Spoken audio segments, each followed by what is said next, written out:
Wait. When you grow up in a stable Christian home, there's this lie that your testimony is going to be boring. But the reality is that my testimony isn't about me at all, and it's all about what Christ has redeemed in my life. I got saved the summer before 9th grade after church camp, and because my home life was already Christ-centered, I figured I would always have a bland testimony that really wasn't worth sharing. COVID hit in 2020, and my family picked up and moved to San Antonio after raising me in Fort Worth for 15 years. My parents put me in a small private school, and that was a culture shock that I just never acclimated to. Through social media, I had to witness all my old friends in Fort Worth grow up and move on from me, and since then, I have struggled with this feeling of being disposable. I tried really hard to love my environment during my senior year. I ended up experiencing a lot of church hurt.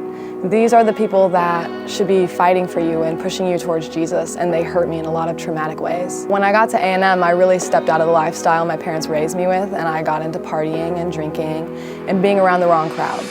I surrounded myself with people who validated my actions and made me feel wanted, which is something I'd longed for since I was 15. I struggled with the loss of my friends, and I still do, and it really added to this idea that I'm not worth fighting to have around. This past summer, I saw Jesus redeem so much hurt. I had been going to CBC since we moved to San Antonio in 2020, but this was the first time I'd really gotten involved. I had this group of people around me that encouraged me and strengthened me and challenged my faith. All of this time, I've been struggling with feeling disposable and like I'm not worth fighting for. But it's Jesus who says that I'm actually worth dying for.